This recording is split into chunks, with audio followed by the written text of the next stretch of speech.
Hello friends, मेरा नाम है आरती और जो आज हम एनसीईआरटी की बुक है क्लास 8 की, जिसका चैप्टर नंबर 8 है और नाम है कोशिका, यानी कि सेल्स, इंग्लिश में बोलते हैं सेल्स।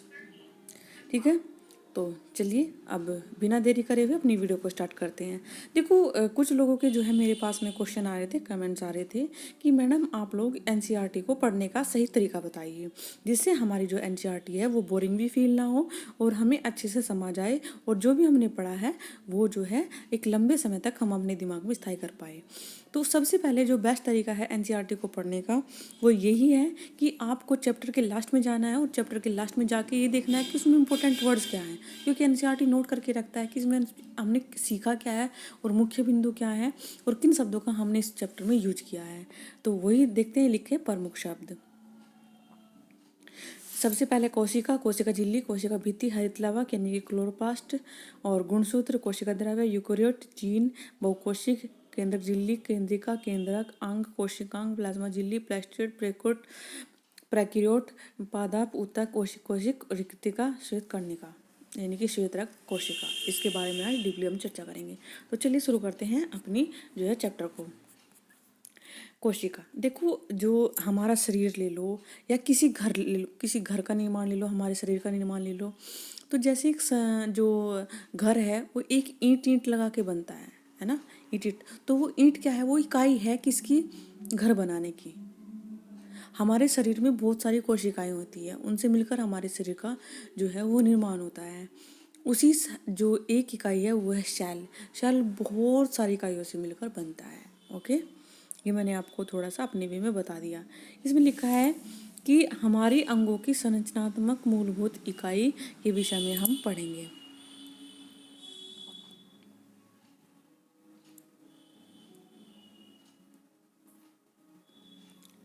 अच्छा, इकाई के विषय में पढ़ेंगे जिसे हम कोशिका कहते हैं।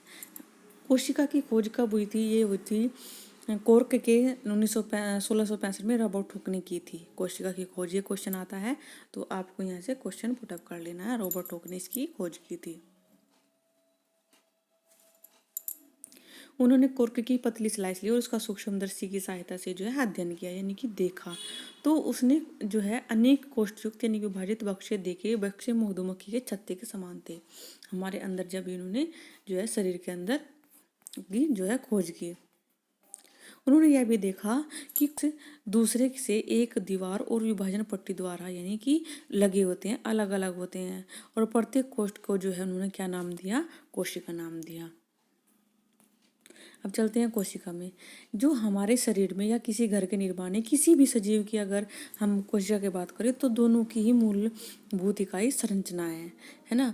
यदि हम जो भवन निर्माण करते हैं उसमें सामान्य ईंटों का प्रयोग किया जाता है, एक समान ईंटों का, परंतु उनकी आकृति व डिजाइन साइज अलग अलग होते हैं।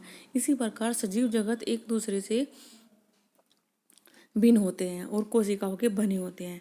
निर्जीव जो है ईंट की अपेक्षा सजीवों की कोशिकाओं का अधिक जटिल होता है संरचनाकरण। अब पहली क्या कह रही है कि मुर्गी का अंडा आसानी से दिखाई दे जाता है। क्या यह एक कल कोशिका है? क्वेश्चन आ रहा है सीटेट में। देखो उसे ध्यान से रहो कि सीटेट में क्या क्वेश्चन था 2016 के में, कि हमारा जो शरीर है वो बहुत सारी इकाइयों से मिलकर बना है, या वो बताइए जो केवल एक इकाई से मिलकर बना है। देखो यहाँ क्या है कि जो अंडा उसमें केवल एक कोशिका है या कोशिका का समूह है। आगे क्वेश्चन ये देखो, ये आपको समझा रखा है। सजीवों में जो है मुर्गे की अंडा जो है एक कुल कोशिका, केवल एक कोशिका होती है, मुर्गे का अंडा देता है, तथा आकार में बड़ा होने के कारण इसे नग्न आंखों से भी देखा जा सकता है क्योंकि बड़ा होता है।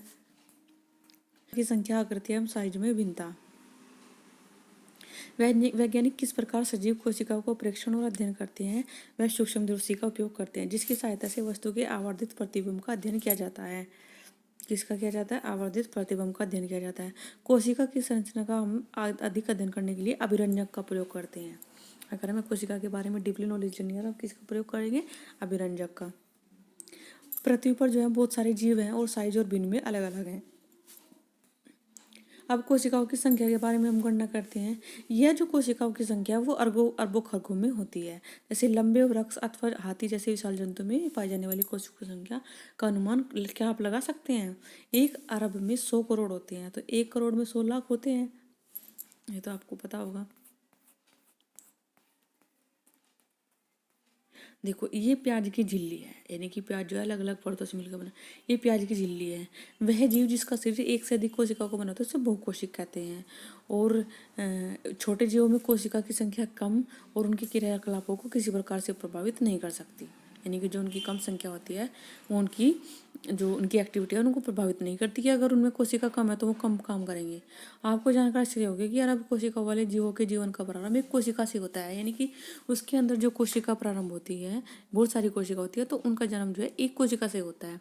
जैसे एक निषेचित अंडा है, यानी कि जो ह्यूमन जो अंडा होता है वो गुणन करता है। जैसे पहले एक अंडा बनता है, अंडे क्या है स्पर्म से फर्टिलाइज करता है तो उसके बाद में निषेचन होता है, तो वो क्या है एक कोशिका का अंडा है। जैसे अभी मुर्गी का अंडा बता हमने, कोशिका का अंडा है। तो वृद्धि और परिवर्तन के साथ कोशिकाओं की संख्या बढ़ती रहती है। तो बहुत यानी कि जैसे समय और शरीर बदलता रहेगा उसके अनुसार कोशिकाओं की संख्या बढ़ती रहेगी। दोनों जीव एकल कोशिका के बने होते हैं। एक कोशिका वाले जीव को एक कोशिका कहते हैं। जैसे ये अमीबा है और ये पैरामीशियम है। ये जो चप्पल के आकार का ये पैरामीशियम है, ये अमीबा है एक चकले से आकार का।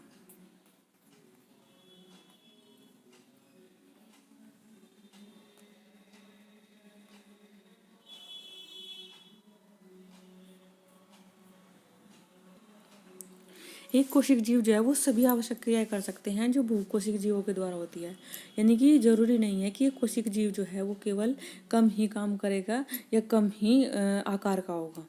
एक कोशिक जीव जैसे अमीबा है, भोजन का ग्रहण भी करता है और पचाता भी है, श्वसन उत्सर्जन वृद्धि प्रजनन सब करता है, लेकिन वो एक कोशिकीय जीव है। देखो कितना बढ़िया क्वेश्चन है। क्या है वो? अमीबा एक कोशिकीय जीव है। वो कोशिक जीव में यह सब कार्य विशिष्ट कोशिकाओं के द्वारा संपादित होता है और इनकी कोशिकाओं का समूह ऊतक का निर्माण करते हैं, यानी कि बहुत सारी अगर कोशिका मिला दे तो क्या बनेगा, वो टिश्यू बनता है। क्या बनता है? टिश्यू। इसे ऊतक बोलते हैं। कोशिका की आकृति कैसी होती है, यानी कि आप जो हमने अभी अमीबा का आपको आकृति दिखाई थी उससे आप परिभाषित करेंगे कि इसकी आकृति अनियमित होती है। वास्तव में अमीबा की कोई सुनिश्चित आकृति नहीं होती, घटती बढ़ती रहती है और वह हमेशा अपनी आकृति बदलता है। इसके शरीर से बाहर की ओर परिवर्ती लंबी के परवर्ध उभरे हुए दिखाई देते हैं, यानी कि जो बाहर की तरफ होते हैं ना मुड़े हुए से, वो उसके पादाप होते हैं ना। जैसे मैंने एक चैप्टर पढ़ाया था आपको पादपों पोषण, वो ऐसे होते हैं पादप। वे क्या करते हैं, श्वसन अपने अंदर खींच लेते हैं और फिर पचाते रहते हैं अधिग्रहण करते समय और बिगड़ते रहते हैं। अब आकृति बदलने से अमीबा को क्या लाभ होता है, यानी कि वो आकृति बदलता रहता है तो उससे क्या लाभ होता है, वो पहली पूछ रही है। अब अमीबा की बूझो पूछ रहा है, अमीबा की बदलती हुई आकृति पादप के बनने के कारण होती है या जो उसको गति प्रदान करने या भोजन करने में सहायता करती है। अब मनुष्य के रक्त में पाई जाने वाली श्वेत रक्त कणिका यानी कि WBC, एक हमने पॉइंट देखा था ना उसमें इम्पोर्टेंट में, WBC क्या होती है, ये जो एक कोशिकीय संरचना का उदाहरण है, यानी कि जो WBC है वो भी क्या है, सिंगल सेल है। सिंगल सेल की जो आकृति बदल सकती है। WBC एक कोशिका है और अमीबा एक पूर्ण विकसित जीव है जिसका स्वतंत्र अस्तित्व है। आपके विचार में उन जीवों की कोशिकाओं की आकृति कैसी होगी जिसमें लाखों कोशिकाएं होती हैं? मानव की विभिन्न प्रकार की कोशिका जैसे रक्त, पेशी एवं तंत्रिका कोशिका दिखाई गई है। ये विभिन्न आकृतियां उनके विशिष्ट कार्यों से संबंधित होती हैं। जैसे गोल या चपटी, गोल अथवा लंबी होती हैं। कुछ कोशिकाएं लंबी होती हैं जिनके दोनों नुकीले सिर होते हैं। इनका आकार तकरूप होता है। कभी कभी कोशिकाएं बहुत लंबी होती हैं। कुछ कोशिकाएं शाखान्वित होती हैं, जैसे तंत्रिका कोशिका। जैसे क्या होती हैं, तंत्रिका कोशिकाएं बहुत लंबी होती हैं और तंत्रिका कोशिका संदेश प्राप्त कर उनका स्थानांतरण भी करती है और जिसके द्वारा शरीर में नियंत्रण और समन्वय करते हैं। यानी कि जो हमारे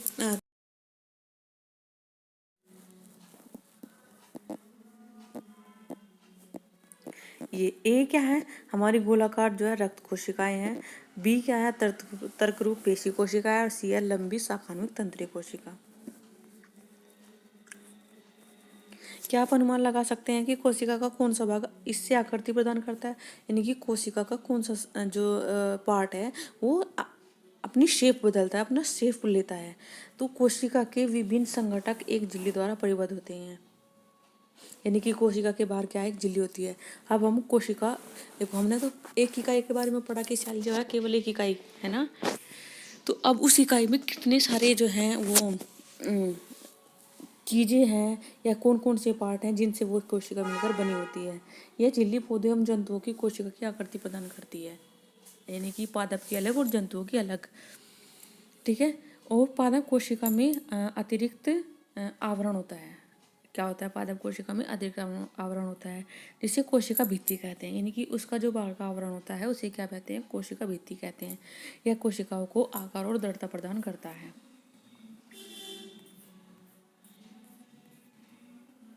अब कोशिका का साइज क्या होता है, कोशिका का जो साइज होता है 1 मीटर का अथवा 10 लाखवें भाग माइक्रोमीटर के बराबर हो सकता है, अथवा कुछ सेंटीमीटर भी लंबा होता है।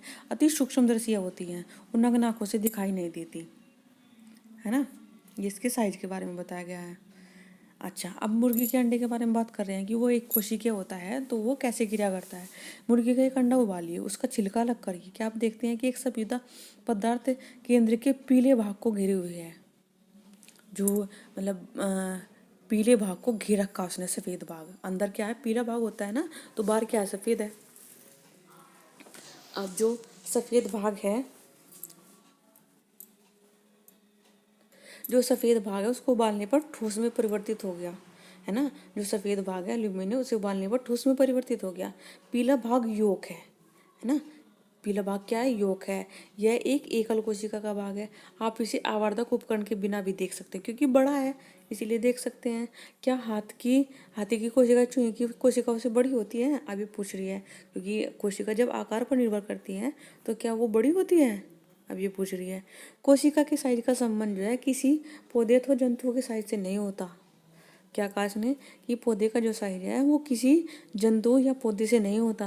ऐसा बिल्कुल भी आवश्यक नहीं है कि हाथी की कोशिका चूहे की कोशिका से बड़ी होगी, क्योंकि कोशिका के साइज उसके प्रकार्य से है, क्योंकि उसका साइज बड़ा है। उदाहरण के लिए तंत्रिका कोशिकाएं हाथी एवं चूहे दोनों में ही लंबी एवं शाखान्वित होती हैं, यानी कि दोनों में समान होती हैं।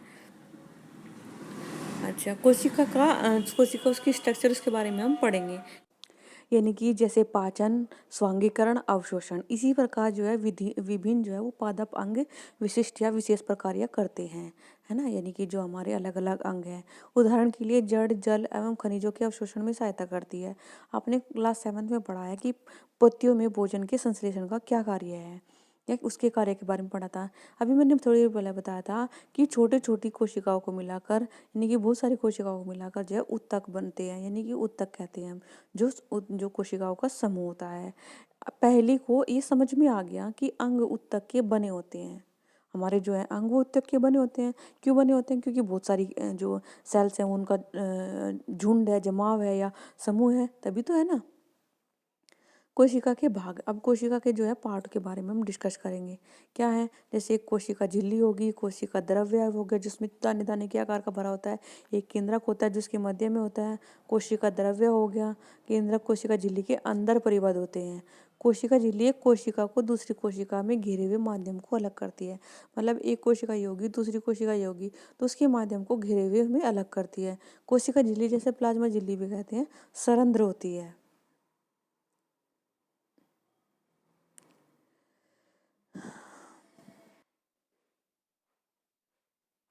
जैसे प्याज की जो कोशिका की सीमा कोशिका झिल्ली द्वारा परिबद्ध होती है। प्याज की जो कोशिका की सीमा होती है वो कोशिका झिल्ली द्वारा परिबद्ध होती है ना। इसी को क्या कहते हैं, बाहर के आवरण को कोशिका भित्ति कहते हैं। कोशिका भित्ति में घनी और गोलाकार संरचनाएं होती हैं, मतलब ऐसी ट्यूब सी गोलाकार और भित्ति संरचनाएं होती हैं। आप देखो आगे भी बताएंगे। और जिसे केंद्रक कहते हैं, क्या कहते हैं, केंद्रक। बताया ना मैंने अभी, ये वाली है ना, ये वाली।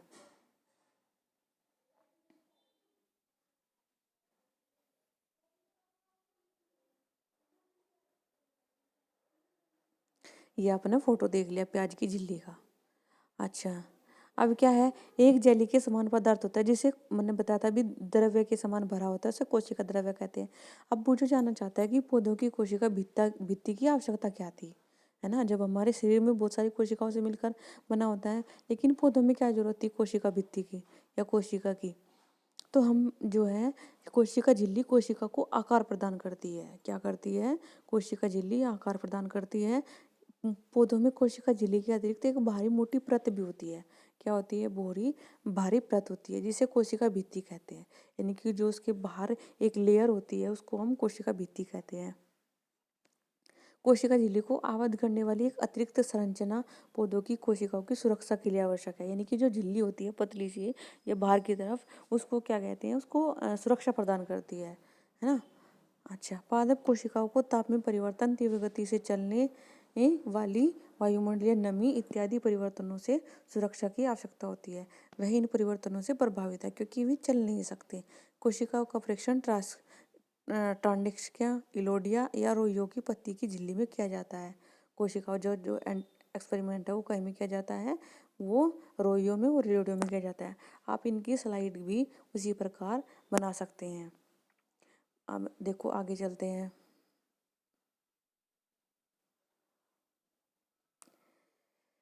देखो ये है कोशिका, मनुष्य की गाल। हमें केवल अपने पार्ट में, अपने शरीर के अंगों में एक जो हमारे शरीर का पार्ट है यानी कि गाल है, उसकी हमें कोशिकाओं के बारे में जानना है। यानी कि हमारे शरीर का एक ही तो अंग है ये गाल, है ना? तो उसके बारे में कहाँ कहाँ कौन कौन सी कोशिकाएं हैं, ये बारे में हम पढ़ेंगे। देखो यहाँ पे क्या है, ये के जो केंद्रक झिल्ली होगी, मतलब जो ये काली लाइन है, अंदर तो क्या है? केंद्रक हो गया। ये केंद्रक झिल्ली है जो बाहर से उसको जो है सराउंड कर रही है। कोशिका द्रव्य इसके अंदर भरा हुआ जो है वो द्रव है।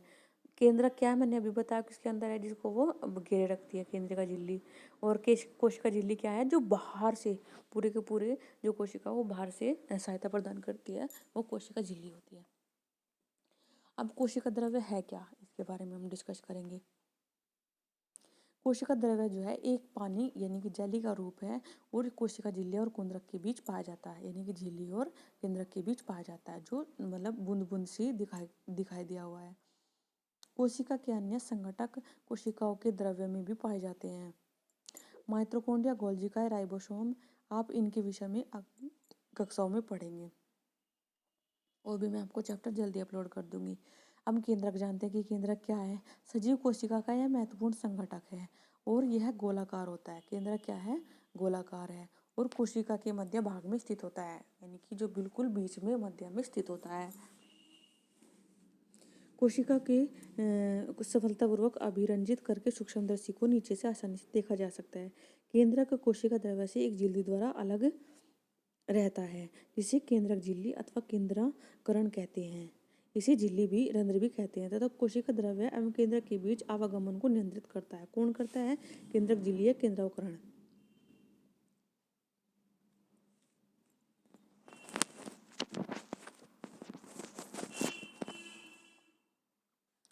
अब उस आवर्धन क्षमता वाले सूक्ष्मदर्शी द्वारा देखने पर हमें केंद्रक में एक छोटी सघन संरचना दिखाई देती है। इसे केंद्रिका अथवा न्यूक्लियस कहते हैं। केंद्रक जो है, केंद्रक में न्यूक्लियस जो होता है यानी कि केंद्रक केंद्रक कहते हैं किसको? जो धागेनुमा संरचना होती है, सघन संरचना होती है और धागे के समान संरचनाएं होती हैं जो क्रोमोसोम और गुणसूत्र कहलाते हैं। यानी कि जो धागे के समान होती है उसे क्या बोलते हैं? गुणसूत्र यानी कि क्रोमोसोम बोलते हैं। जो हमारी आनुवांशिक जो है वो गुणों पर निर्धारित होती है, जो लक्षणों को जनक से अगली पीढ़ी में स्थानांतरित कर दिया, यानी कि हमारी जो पीढ़ी पीढ़ी दर पीढ़ी संरचना चलती है उसको निर्धारित करती है। जीन क्या है? जीन के बारे में पढ़ लेते हैं। जीन एक आनुवांशिक इकाई है, यानी कि हमारी पैटर्नल होगी, मैटर्नल होगी, ऐसे वाली इकाई है जो हमारी आनुवांशिक है। संतति को आनुवांशिक लक्षण के स्थान, जैसे कुछ पापा में गुण आएंगे तो कुछ बच्चों में गुण होंगे, तो वो जीन को निर्धारित करती है ना? आगे चलते हैं। वंशानुगत और आनुवंशिक गुणों के अतिरिक्त केंद्रक जो है केंद्रक कोशिका के क्रियाकलाप को भी नियंत्रण करता है। सजीव कोशिका के समग्र संगठक को जीव द्रव्य के नाम से जाना जाता है। इसमें कोशिका और द्रव्य केंद्रक दोनों ही सम्मिलित होते हैं। पहली जानना चाहती है कि क्या पौधों और जंतुओं को जीवाणु की कोशिका में केंद्रक की संरचना एक समान होती है? अब देखते हैं होती है नहीं। जीवाणु कोशिका का एक केंद्रक बहुकोशिक जीवों के केंद्रक के समान सुसंगठित नहीं होता। क्या नहीं होता? सुसंगठित नहीं होता। ऐसी कोशिका जिनमें केंद्रक पदार्थ केंद्रक झिल्ली के बिना होता है, प्रोकैरियोटिक कोशिका क्या कहलाती है? यानी कि इसमें केंद्रक जो है अनुपस्थित होता है। किस में होता है ये? जीवाणु कोशिका में, है ना। और ऐसी कोशिका जिसमें केंद्रक पदार्थ झिल्ली के बिना होता है उसे प्रोकोटिक कैसे बोलते हैं, प्रोटिक कोशिका बोलते हैं। यानी कि केंद्रक पदार्थ केंद्रिका झिल्ली के बिना होता है, यानी कि केंद्रक तो होगा लेकिन उसमें केंद्रिका झिल्ली नहीं होगी, उसे प्रोकोटिक कोशिका बोलते हैं, यानी कि पादप कोशिका बोलते हैं। इस प्रकार की कोशिकाओं वाले जीव प्रोकोटिक कहलाते हैं और जीवाणु नीले और हरे शैवाल इसके उदाहरण हैं। प्याज की झिल्ली एवं गाल की कोशिका, यानी कि प्याज की और झिल्ली के बारे में हमने, गाल की जो कोशिका उसके बारे में डिटेली चर्चा की है। तो झिल्ली युक्त जो सुसंगठित केंद्रक पाया जाता है वह यूकेरियोटिक यानी कि जंतु कोशिका होती है, और ऐसी कोशिकाओं को यूकेरियोटिक यानी कि जंतु कोशिका बोलते हैं। प्याज की झिल्ली का जब हमने परीक्षण किया था तो उसमें आपने देखा कि एक कोशिका द्रव्य बीच की खाली जगह को भरता है, और इसी को हम क्या बोलते हैं, रिक्तिका बोलते हैं। जो खाली जगह होती है जिसे भरता है उसे रिक्तिका बोलते हैं। यह मात्र एक बड़ी हो सकती है, एक और बड़ी भी हो सकती है। प्याज की झिल्ली की जो कोशिका है, प्याज की झिल्ली की कोशिका में दिखाई देता है। जैसे गाल की कोशिका में अनेक छोटी छोटी रिक्तिकाएं होती हैं, है ना। तो और बड़ी कोशिकाओं में रिक्तिकाएं आमतौर पर पौधों की कोशिकाओं में पाई जाती हैं। जंतु में ये रिक्तिकाएं बहुत छोटी होती हैं। किसे कहते हैं, दोबारा बता देती हूँ कि जो टाइडेक्सिया है, पत्ती की कोशिकाओं में अनेक छोटी छोटी रंगीन जो है वो दिखाई देती हैं संरचनाएं लाइनिंग के आकार की। वे पत्तियों की कोशिका के द्रव्य में पत्ती की कोशिकाओं के द्रव्य में छिद्री होती हैं और इन्हें क्या बोलते हैं, प्लास्टिड बोलते हैं। इन्हें हरा रंजक उपस्थित होता है जिसे क्लोरोफिल कहते हैं। उनमें से कुछ में जो है हरा रंजक, पत्तियों में कुछ में हरा रंजक उपस्थित होते हैं जिसे क्लोरोफिल बोलते हैं।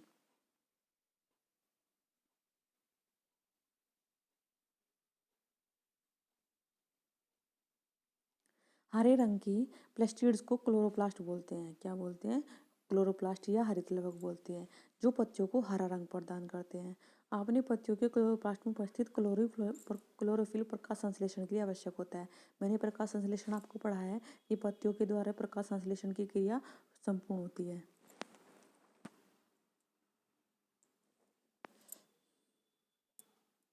पादप एवं जंतु कोशिका की तुलना। आप पादप और जंतु कोशिका की समानता और उनको जो है अलग अलग पढ़ेंगे कि उनमें अंतर क्या, डिफरेंस कर पाएंगे। अब देखो ये क्या है, ये कोशिका द्रव्य भरा हुआ है, ये हरा हरा हरा है। तो ये क्या है, बाहर जो है कोशिका भित्ति जो बाहर से घेरे रखती है, और अंदर क्या है, अंदर वाली जो दो लाइनों में से अंदर वाली क्या है, कोशिका झिल्ली है। बहुत अच्छे से दिखा रही हूँ। अब जो बिंदु बिंदु बिंदु बिंदु से दिखाई दे रहे हैं, लाइनिंग से दिखा रहे हैं, ये हरित लवक है, इसे प्लास्टिड बोलते हैं। ये पत्तियों में होता है, ठीक है ना। अब ये अंदर भरा हुआ कोशिका द्रव्य है, ये केंद्रक है जो अंदर की तरफ बिल्कुल मध्य में होता है, और ये रिक्तिका है जो खाली स्थान होता है, और ये कोशिका झिल्ली है यानी कि जो बाहर से पूरे के पूरे उसको एक आकार प्रदान करती है। अब देखो, हमने बताया था कि कोशिका झिल्ली किस में होती है किस में नहीं होती। कोशिका झिल्ली जो है बाहर से आवरण प्रदान करती है, किस में होती है, पादप कोशिका में होती है, क्योंकि वो आकार बदलते रहते हैं, है ना। और जंतु कोशिका में भी होती है, शरीर में आकार बदलता रहता है। कोशिका भित्ति क्या है, पादप कोशिका में होती है लेकिन अनुपस्थित होती है जंतु कोशिका में। ये चीज़ें की भी आपने पढ़ लिया। तो देखो हमने सारे के सारे जो पॉइंट्स हैं वो डिस्कस कर लिए। अब चलते हैं कि हमने जो पहले मुख्य बिंदु पर नज़र डालने के लिए आपने एक रिव्यू लिया था कि किसको चीज़ को हमें बहुत अच्छे ढंग से पढ़ना है, तो हमने पढ़ लिया। कोशिका यानी कि हमारे शरीर की जो है बहुत सारी कोशिकाओं से मिलकर बना होती है, वो कोशिका होती है। एकल कोशिका अंडे में होती है, जो हमारे जो या यानी कि मादा जो अंडे देती है उसमें भी एक कोशिका ही अंडा होता है। कोशिका झिल्ली मैंने बता दी कि जो आकृति प्रदान करती है, बाहर से घेरे रखती है लाइनिंग के द्वारा। कोशिका भित्ति क्या है, जो है अंदर की तरफ होती है। हरितलवक यानी कि जो प्लास्टिड में होता है क्लोरोप्लास्ट। गुणसूत्र यानी कि क्रोमोसोम, जो एक धागे नुमा संरचना होती है हमारे शरीर में। कोशिका द्रव्य जो अंदर भरा होता है। यूकेरियोट यानी कि पादप। जीन यानी कि जो हमारे अनुवांशिक गुणों यानी लक्षण को जो है वो पर दर्शाता है। बहुकोशिक यानी कि बहुत सारी कोशिकाओं से मिलकर बना होता है। केंद्रक झिल्ली यानी कि जो अंदर की तरफ होती है, यानी कि केंद्रक झिल्ली वो है जो अंदर जो केंद्रक है उसके बाहर एक लाइन सी होती है, उसे केंद्रक झिल्ली बोलते हैं। केंद्रिका जो बिल्कुल मुख्य में होती है अंदर। केंद्रक हो गया यानी कि बिल्कुल मध्य में जो है सेट होता है। अंग यानी कि एक पार्ट। कोशिकांग यानी कि कोशिकाओं के द्वारा बना हुआ अंग कोशिका बता दिया मैंने। और रिक्तिका भी यानी कि जो अंदर सफेद सफेद सा खाली स्थान होता है उसे रिक्तिका बोलते हैं। WBC एक कोशिका होता है WBC।